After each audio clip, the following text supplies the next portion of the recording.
Welcome back to another makeup lesson. Today we're going to create a classic party look. This is for so many different occasions and it's really easy to create as well. But before we get started, I wanted to let you know that this video is sponsored by Audible, a leading provider in premium audiobooks as well as podcasts, new shows, original series, and lots more. And you can start listening today with a 30-day Audible trial, and your first audiobook plus 2 Audible originals are free. Visit audible.com/themakeupchair or text the makeup chair to 500, which is really cool, but only works in the US. But check it out. I am currently listening to my girl Melanie Murphy's book, Fully Functioning Human Almost. I adore her as a person and she's a fellow Irish YouTuber, so I highly recommend listening to Melanie narrate her own book. It's brilliant, it's witty, it's full of honesty and just general loveliness that is Melanie Murphy. I'm new to Audible myself. I just started listening in the car, but I find when I listen when I'm doing my makeup, it really relaxes me, but it also inspires me at the same time. So give it a try. I have the link in the description box. Go to audible.com/themakeupchair or text the makeup chair to 500. Now with that said, and my audiobook playing in the background, let's get started. So as with every look that we create, we always want to start off with a clean base, and to do that you want to use a primer. So you can either mix your primer with your concealer or you can use a tinted primer. This one by Urban Decay, it's a classic. It's one of my absolute favorites. It's my kind of go-to. Basically all you want to do is just apply this all over the lid. It will create a blank canvas for us to work on, disguise any discoloration, while also helping our eyeshadows last longer because it gives them something to hold on to, which is a really important part. Now let's recap on parts of the eye because I always get asked about this. So I like to split the eye into 3 sections. The lid, the crease area, this is where the lid creases into the eye shape, and then the brow bone, which is technically not the brow bone, it's just underneath the brows. I then like to split the lid into 3 sections as well. So we have an inner, a middle, and an outer. And then you have your 3 liner areas. So we have your waterline, which is the lower part that you can see. We have the tight line or the upper waterline, which is underneath. And then we also have your lash line, which is that line across right by your lashes. And these are the kind of main areas that you apply liner. To create any eye makeup look, I usually use about 4 different eyeshadows. A highlight, a contour, and a mid-tone. Your mid-tone is basically in between your light and your dark. And then I also have a fade shade. The fade shade is that bright orange. Don't get scared, it's okay, we're only going to apply a very small amount of it, but it does make a big difference, and I'll explain why in a bit. I've also added in 2 other things, a metallic eyeshadow and a glitter.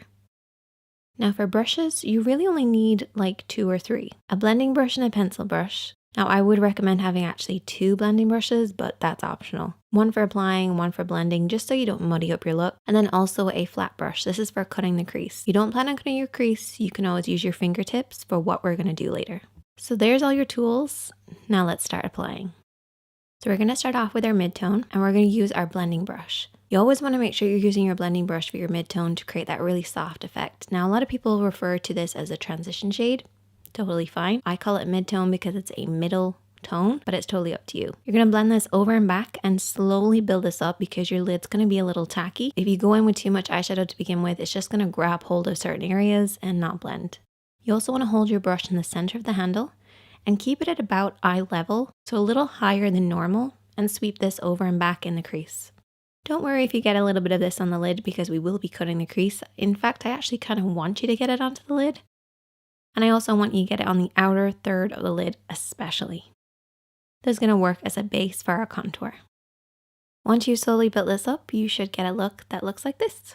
Don't worry if it looks kind of muddy on the lid, that's totally fine. Just make sure that blend upwards towards the brow bone is nice and smooth. Your contour is next, and this should be at least 1 shade darker than your skin tone. You're going to apply this with the smaller of the brushes that we've been using, and I want you to tap this. So literally hold the brush right in the center to get maximum control and just tap this on that outer edge. So the outer third of the lid. Then what I want you to do is to create a cut crease line. So I want you to raise your eyebrow and I want you to look down in a mirror and tap this along the edge where we're going to cut the crease. So don't blend this up too far because we don't want to get this contour into the crease area. We want to keep it nice and low. Your mid-tone is always higher. So just apply this almost like you're attempting to hit the crease line. Then take your clean blending brush Holding it right down the end of the brush, sweep this over and back just to soften out any harsh lines. So this is just going to basically deepen the crease and just apply a little bit more of a depth look, so when we cut the crease, it's going to look even sharper. Okay, now we're going to cut the crease. So you're going to take your concealer brush with a little bit of concealer on it, and I want you to really squash this down so it's nice and flat. I want it to look flat the whole time you're applying it as well. If it starts to kind of move and kind of spread out as you're applying it, squash it back down again. And you can do this between your fingertips or onto a palette or the back of your hand. I also like to keep my mirror handy just so that I can really concentrate on what I'm doing. So just follow the natural shape or create the illusion of a shape of a lid. And you can rest your pinky on your cheek for support. And what I do is I barely touch the skin as I go around the edges and then pull it downwards across the lid. I like to raise my eyebrow because it kind of elongates your eye. If you find that your eyebrow doesn't support your lid shape, you can always use your finger on the outer edge to kind of create more of a tight effect. We're going to move on to now applying our highlighter using that same brush, and we're going to go over everything that we've already cut. So you're basically going to create kind of a sharper effect, a brighter effect, and your highlighter is going to go on much nicer. I'm also going to take this highlighter just underneath the brow bone as well, but I never like to have a really sharp brow bone. I like to then take my fingertip and just kind of wipe away the excess.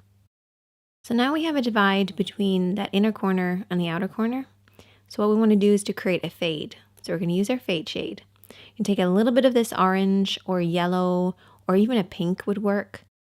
Take it on a blending brush and just apply this right where the two of them meet. And you can also blend this into the crease as well. At least that's my take on a fade shade. I don't think anybody else knows what it is except for me and you guys. But it's awesome. So here's a look that you can basically complete at this stage, but let's just add to it to give it more of like a fun party look. We're going to apply that beautiful shimmering coppery shade with a damp brush. Going to intensify it a little bit more. And we're going to apply it over everything that we've already applied, starting in the middle of the lid and then blending outwards and inwards. And basically this is going to go over everything that we've applied and create slightly different tones. We can also apply the glitter with that same brush just to add a little bit of fun. Next, I'm going to go in with liner. Don't panic. All we're going to do is just run along the lash line. Nothing fancy, nothing crazy, no wing. And if you haven't seen it already, I did an in-depth video on how to apply basic liner. I'm also going to apply lots and lots of mascara. Don't skip this step, it's really important. And if you're not a big fan of applying falsies, which I will be applying, you can always just layer lots of layers of mascara. Kind of does the same thing. And I also like to curl my lashes after everything dries out. It kind of creates the illusion that you're wearing falsies, but I will be applying them. Now that the falsies are on, we are ready to move on to the next step. So for the next step, I'm going to take an angled brush and a little bit of black eyeshadow and push this right underneath those lashes. And I've already applied lower lash mascara already, so we're basically just creating the illusion of a deeper effect. We're then going to take a little bit of that brown and just run this along the edge as well. This will create a softer effect so it's not just harsh black. And I also then take my pinky and I just kind of rub everything in. This just softens out any harsh lines. And you can also take that fade shade if you wanted and worked around the edge too. And there you go. That is the finished look. I hope that you guys will check this one out. Super